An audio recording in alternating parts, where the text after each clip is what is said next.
इस एपिसोड के शुरुआत में हम देखते हैं कि डीमन किंग मर्लिन अपने डीमन जनरल से बात कर रहा होता है। मर्लिन अपने जनरल से पूछता है कि मुझे किसी और दुनिया से दूसरी दुनिया में समन किया गया था। इसके बाद डीमन जनरल कहता है कि इसी फैक्ट की वजह से आप जब पैदा हुए तो उस समन की वजह से आपको बहुत ताकत मिल गई, इसीलिए आप द फर्स्ट डीमन पैलेस के मालिक बन गए। इसके बाद मर्लिन मन ही मन सोचने लगता है, पर जैसा आप चाहो वैसा तो नहीं होता। भले ही मैं बहुत ग्रेट पावर के साथ पैदा हुआ, पर मुझे जन्म के साथ एक कर्ज भी मिला। मुझे कर्ज के रूप में कार्डियक एट्रोफिक जैसी खतरनाक बीमारी जन्म के साथ मिली। इस बीमारी की वजह से मेरा जीवन बहुत छोटा हो गया। मेरी ज़िंदगी का हर पल मौत के बराबर होता है, पर हर चीज़ों पर इंसानों का बस तो नहीं चलता। इसके अलावा मेरे पास एक डीमन सॉर्ड भी है जिसका नाम अट्रेनियम है।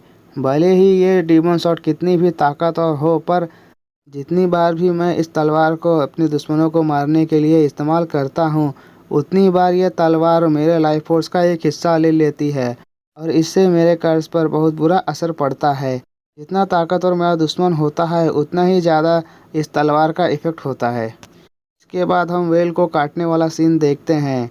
उसके बाद मर्लिन कहता है कि मैं इस बात पर विश्वास करता हूँ कि जिस दिन मैं इस कर्ज से छुटकारा पा लूँगा, उसी दिन मैं दुनिया के सबसे ताकतवर इंसान को भी हरा सकता हूँ। ये वेल मेरी तलवार के लिए काफ़ी नहीं है, पर इस अटैक के बाद मेरे दिल में बहुत ज़ोर से दर्द हो रहा है। सब कुछ साफ हो जाने के बाद मर्लिन कहता है, चलो आखिरकार सब कुछ ख़त्म हो गया। अब द डीमन पैलेस को मेरी सर्विस की कोई ज़रूरत नहीं है। आखिरकार वो समय आ गया जब मुझे इस जगह से जाना होगा।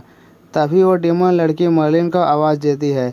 मर्लिन देखता है कि वो लड़की दुखी होती है, तो मर्लिन उस लड़की से पूछता है कि तुम दुखी क्यों हो। इसके बाद मर्लिन उस लड़की से कहता है कि आज मेरा एजेंट के तौर पर यहाँ पर आखिरी दिन है। मैं चाहता हूँ कि जब मैं यहाँ से चला जाऊँ तब तुम कोई शैतानी मत करना और तुम अपना ध्यान रखना। इसके बाद वो लड़की मर्लिन का हाथ पकड़कर रोने लगती है और रोते हुए कहती है कि लिलिथ तुम्हारे बिना अकेली हो जाएगी। यहाँ पर लिलिथ उस डीमन लड़की का नाम होता है और वो डीमन किंग की बहन होती है।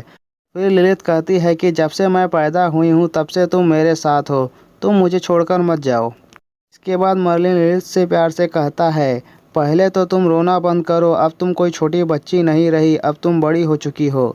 अगर मैं यहाँ पर रहना चालू कर देता हूँ तो अभी नहीं तो कुछ समय बाद मेरे दिल के अंदर का जो कर्स है वो मेरी जान ले लेगा। तो क्या तुम अपने भाई को मरते हुए देखना चाहती हो? मर्लिन की बात का जवाब देते हुए लिलिथ कहती है कि नहीं, मैं कभी भी नहीं चाहती कि तुम मर जाओ। मैं ये भी नहीं चाहती कि तुम मुझे छोड़कर जाओ। अगर कर्स की वजह से तुम्हारी ज़िंदगी कम हो रही है तो तुम मेरी लाइफ फोर्स का इस्तेमाल करके अपनी ज़िंदगी को बढ़ा सकते हो। लिलिथ की बात सुनकर मर्लिन शॉक हो जाता है। मर्लिन लिलिथ के सर पर उंगली मारते हुए कहता है, तुम बेवकूफ़ कहीं, कभी भी भूल कर भी कुछ ऐसा तुम्हारे साथ नहीं करूँगा। इसके बाद लिलिथ मर्लिन से कहती है कि मैं नहीं चाहती कि तुम मुझे छोड़कर जाओ।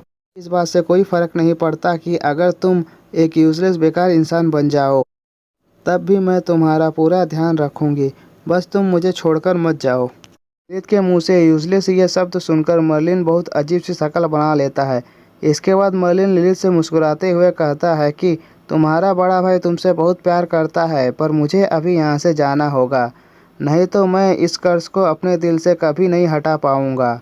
पर मैं वादा करता हूँ कि मैं तुम्हारे पास वापस आऊँगा, तब हमें मौत भी अलग नहीं कर पाएगी। इसके बाद ये एपिसोड यहीं पर ख़त्म हो जाता है। अगर आपको हमारा वीडियो पसंद आया तो हमारे वीडियो को लाइक कीजिए और हमारे चैनल को सब्सक्राइब कीजिए। Thank you for watching.